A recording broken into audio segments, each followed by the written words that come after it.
dark dreamer?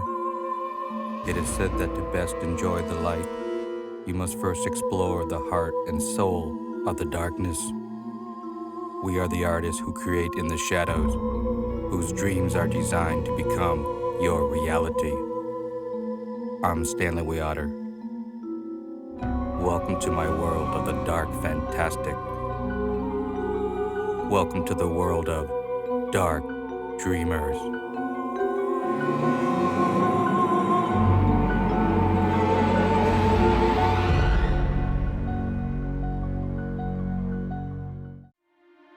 Are you a dark dreamer? Director Lustig no doubt is. Lustig began his career by producing and directing low-budget shockers.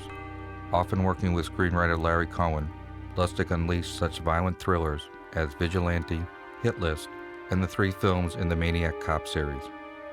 But Lustig is undoubtedly most famous, and some would say more rightly infamous, for the 1980 tale of a serial killer entitled simply Maniac. And yet Lustig is also becoming known to a new generation of fans due to the incredible work he has done for Anchor Bay. Among the films they have brought to DVD are many of the classics produced by England's Hammer Studios, as well as such masters as Dario Argento, Sam Raimi, and Larry Cohen. A lifelong fan of the genre, Bill recently invited us to his offices in Los Angeles to examine his parallel career as a dark dreamer. Bill, tell us about your work with Anchor Bay. I'm a DVD producer for Anchor Bay. I have been working with them for about 3 years. And I was brought in because the company went into DVD and they kind of went into it poorly. And they were being dissed by the public and by the industry. They came to me and asked if I would work with them for 6 months to help rehabilitate their product. And it's now been 3 years. I think that we have found that niche to be just more than horror, but also to encompass pop culture films like movies Candy and, anything that would be kind of like the Ilsa films that were very popular, and the Paul Verhoeven films and the Werner Herzog films. So Anchor Bay, although known primarily for horror, is also a company that embraces all film, and particularly films that are non-mainstream films. But you came into this as a collector yourself. Yeah, I've been a collector of everything. I mean, you name it, I've collected LPs, I collected cassettes, I collected 8-tracks, I collected videotapes, I even collected beta videotapes. I collected Laserdisc. In fact, one of the demises of Laserdisc with DVD has cost me dearly. I have an entire closet stacked with thousands of Laserdiscs. I really kind of do this for myself a lot of times. Not all films, I would say, are films that I just want for myself, but there's a vast majority of them that I'm really creating DVDs for my own collection. Now, in terms of your fanaticism, I believe that you started with restoring Hammer films? I had just finished a movie, and I was going through like the postpartum of making a film. I was kind of depressed. I went off to Europe, and there was a gentleman who I had met years ago at a film festival in Los Angeles, and I called him up, and during our conversation he mentioned, I just heard that Hammer Films got back the rights to a bunch of their films from Fox. And I said, really? And they said, yeah, they got the DVD and the Laserdisc rights back on, and he named the films like Dracula, Prince of Darkness, and Quatermass in the Pit. And I said, wow, it'd be great to put these movies out. So I took a gamble, and with the help of Anchor Bay, I acquired the rights to about 20 Hammer films, which were my first major step in film restoration, and a big learning curve. I mean, I think I got a PhD after I finished the Hammer collection because of all the problems we had. One of our Bibles in putting together the Hammer films was this book that came out from McFarlane called Hammer Films. It's sort of their definitive textbook. And in the textbook for a movie called The Lost Continent, it had 2 running times, one for a cut version and the other running time for the uncut version. Well, they had the uncut version running time at 89 minutes. I had completed the transfer of the Lost Continent utilizing the elements from Fox, and it came in at 89 minutes. Well, literally 2 days after, I'm lying on my couch on Sunday, and I get a phone call from somebody I've never spoken to before, and it turns out to be a big Hammer fan who got my home number, and we were chatting, and he said to me, I said to him, "Oh, I just finished The Lost Continent." He says, "Is the uncut version?" I said, "Yes, it's the uncut version. It runs 89 minutes, and it's the uncut version." He said, "Well, the uncut version actually runs 98 minutes." I said, "Really?" And I said, no. The book says 89 minutes. It must be 89 minutes. So he says, "Well, does it have this scene?" And I said, "No." And then he said, "Does it have that scene?" I go, "No." "Does it have this moment?" I go, "No, I don't think so." And I said, "Oh, my God." I said, "We have a cut version that we just spent a fortune transferring."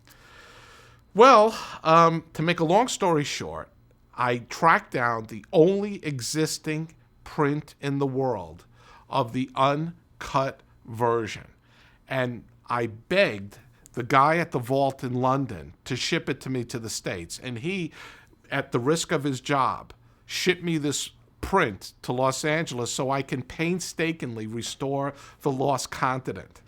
And that is the kind of stuff that we went through on the Hammer films. But it was very tough. As another example, Dracula, Prince of Darkness, which is this, it was a two perforation Technoscope movie. The original negative had faded, and it faded weirdly. It faded on the edges, but not in the center. So each frame of Dracula, Prince of Darkness, we had to literally grade, which is, color correct, each frame in 3 sections. It was an enormous job. I think it took us 60 hours of telecine time just going through and color correcting this 90-minute movie. So, from that experience, I learned a lot about film restoration, which is now what I do every day.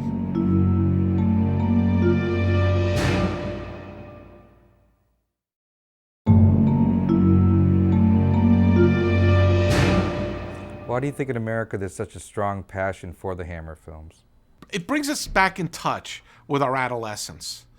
I watched the Hammer films, and I remember seeing Dracula, Prince of Darkness at the Plaza Theater in Englewood, New Jersey. I get back into feeling those warm feelings of youth and seeing these films on a big screen. It could even be just the logo at the beginning that triggers those memories, just that Gothic lettering with Hammer Films Presents, at the very beginning, or a Hammer Film production at the very beginning. That brings me back in touch with going to the movies, those cold winter days, and seeing the Hammer films. And also, when I see Christopher Lee and Peter Cushing, they were a part of my youth. Growing up, I went to the movies to see Christopher Lee and Peter Cushing. They were almost surrogate fathers for me. I really just love these guys, and I loved seeing them, like Vincent Price and people like that. I just loved seeing these people. And so I think that's why Hammer films are fun to watch. We just did a restoration of Dr. Jekyll and Sister Hyde. Now, this wasn't part of the original Hammers I bought. This is one that was licensed from Studio Canal. But it was interesting in that we finished the transfer of the film, and then we went to lay in the alternate French track for DVD to find there was more audio than there was picture. So we had another one of these oh my God moments. What are we missing? And so what I came to find out is that they had actually cut some of the violence from Dr. Jekyll and Sister Hyde for the British public. This wasn't for the U.S., this is for the British public. You would think Hammer films would be released uncut in their own country, but in fact it was a cut version. We then found a original negative that was in real disrepair, but we were able to extract those sections and had to carefully blend them with the stuff that we have. I think it's seamless, but now we have the full uncut version of Dr. Jekyll and Sister Hyde. Now, in terms of the commentaries, where did you go to find people to supply the commentaries? Well, that was kind of fun because I was very intimidated by Christopher Lee, and I had never met the man, but I really was intimidated by his persona. And so I was able to get Christopher Lee through one of the Hammer executives, Roy Skeggs. He was the one who arranged for Christopher Lee to come aboard to do the first two commentaries, which was Rasputin the Mad Monk and Dracula Prince of Darkness. And along with him came the co-stars that we were able to round up, like Francis Matthews and Barbara Shelley and Suzanne Farmer, and we put all these people together. Well, I could tell you that it was a very, very interesting experience doing the commentaries. First off, we had to record the commentaries at a hotel near Christopher Lee's house in London. So I had to fly to London and book this hotel and this particular library where we would have the room to set up the equipment and so on and so forth. Well, my palms were sweating, waiting for Christopher Lee to arrive. And if you can imagine, I'm there at the lobby of the hotel, and in walks Christopher Lee with his winter coat on, standing what looked to me 7 feet tall. And I went over to him, and I said, "Mr. Lee, I'm Bill Lustig. I'm here to, I'm the one doing the commentary with you." And he goes, "Really?" He goes, "What do you want me to say? Because I don't really like talking about Dracula." And I'm going, oh my God, I'm in for a day here. This guy, I'm here to do a commentary for Dracula Prince of Darkness, and he really is not keen on talking about Dracula, and he's got kind of a grudge against Hammer. Well, as soon as I sat these people down and we hooked them up at the mics, Christopher Lee, you couldn't stop him from talking. And he gave us all these stories about how he went from the first Dracula to the second Dracula, and he just kept going on and on and on. And then the other thing was, he didn't want to sign autographs, or at first he said he wasn't too keen about signing autographs. Well, of course, everybody who came with me from the U.S. brought all their laser discs and their photos of Christopher Lee, all in the hopes of him signing them. And he first said he wouldn't. So we took a break between the two films, and one person very sheepishly asked, "Mr. Lee, would you mind signing this photo?" And Christopher Lee said, "Okay, no problem." And he signed the photo. And then all of a sudden he goes, "Does anybody have anything else?" And so we spent an hour getting all of our photos and videotapes and laser discs and everything signed by Christopher Lee. But here's the funny part about Christopher Lee, is every time he would go to sign something, he would say, "How do you want me to sign this?" I go, "Well, to Bill, Christopher Lee." And he said to me, "It will be worth more if I don't put your name on it."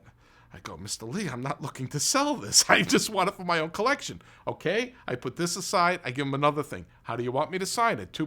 Same thing, it will be worth more money. And he went on with everybody, because he had this thing in his mind that anything signed by him was worth a fortune. But in terms of the people that you met who had worked at Hammer, what were their reactions that you're coming out and saying, we got to do the definitive version of this film? What was their reaction?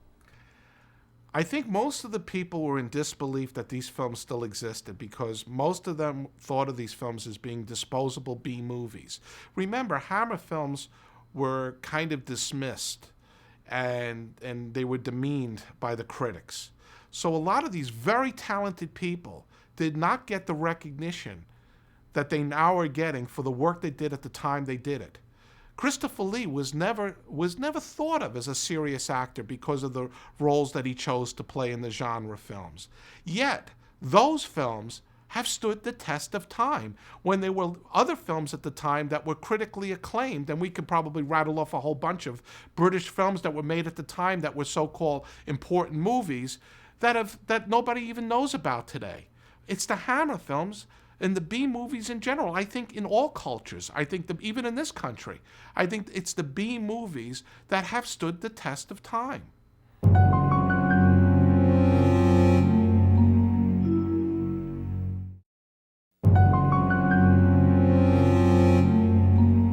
Now, when those Hammer films were released in America on DVD from Anchor Bay, what was the public reaction?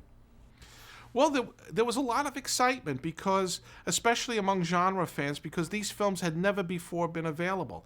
Hell, I remember buying a PAL VHS player so I could import PAL VHSs, because they were not available in this country, of films like Plague of the Zombies and Reptile and things like that. None of these were available. Now, for the first time, they were available. And they were available in beautiful transfers, and people loved it. People really, really embraced it. So there was a lot. There was quite a bit of excitement in the horror community. And in fact, I think that Anchor Bay, in a way, had become synonymous as being in the Hammer business. Anchor Bay and Hammer became synonymous. Take Wicker Man as an example, okay? If you were to sit down and have to explain to a bean counter, I want to pick up this movie Wicker Man, and I think this movie could be a big success, and they were to go and do a little research on Wicker Man. Well, the film was barely released in America. It did nothing at the box office. It's a film that's been, for all intents and purposes, a discarded film. Why? There's no logical reason that you could point to as to why this film would be successful. And yet, you know in your heart that there's a fan base out there that if you do the right thing by the movie, you put the right kind of features with it, you do a really good transfer of this movie, that there's going to be people out there that are going to go, yeah, I got to have this, and I want it. And so here's an example. Wicker Man sold out of the limited edition 40,000 units. Now that's remarkable for a film that nobody knows. Take a film like Opera. You go to somebody at a bean counter and say, I want to put out Opera, and I think it's going to do really, really well. They go, Opera? Who's going to go see a movie, Opera? And here's a movie that even Orion discarded when they picked up the movie, and that's why the rights are available. So why would you even think? But you know that if it's done properly, that if it's released in its proper aspect ratio with the right kind of sound and the right kind of supplements with it, that it's going to be successful, and it's proven to be. So what's interesting, I think, about Anchor Bay and why I think it's unique in the video business is that it's taken films that there's no logical reason why they could be successful and have made them successful. And I think that's where Anchor Bay's niche is. But there are people who would kill to see these movies. And then other people say, what are you talking about? It's like there's two different worlds out there. I've been in the film business all my life. I started I was a high school dropout who started working as an apprentice in editing rooms. And the one thing I found when it came to genre movies, in particular genre movies, is that there was a gulf between the audience and the executives who made the decision. In fact, I think the executives, in a way, kind of despise the audience for the films. They really kind of look down upon them. They think of them as being somehow less than, because their heart is in what the quote prestigious movies. So there's always been this gulf that the people making the decisions don't get it. They don't get what the audience wants. And that has always been my success, in that where I've been successful has been in knowing, as a person who's making the film, what the audience wants, and fighting to get my product to be as close to what I know or what I feel that the audience wants. Why? Because I'm them. I'm them. I'm making the picture for myself. I'm making the DVD for myself. So I get it. I get what they want. Very often I'm asked, why are people so fanatical about horror films? And I believe that the reason they're so fanatical is every time they either read a book, watch a movie, watch some kind of horror entertainment, they're in there for that rush. They're in there for that adrenaline hit. I equate it also with people going on roller coasters. I would never go on a roller coaster, but I understand why people who are into roller coasters are so addicted to roller coasters. Well, it's the same thing with horror, is that if you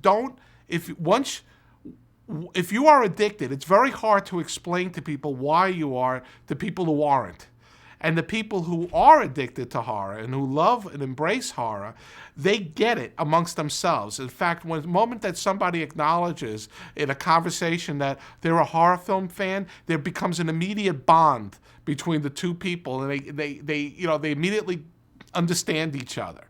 I have attended a lot of horror conventions over the years, and you'll see the same people year in and year out, going to these horror conventions. And it turns out to be it's a very, very loyal, dedicated group who really are who really have sort of a family kind of feel amongst them, that they kind of grow up together. The horror fans, they get married, they have children. Their children start coming with them to the convention. You'll go in there and you'll see people with their kids, with pinhead T-shirts on, and it's something which becomes part of. It's a culture that is just very dedicated to this form of entertainment.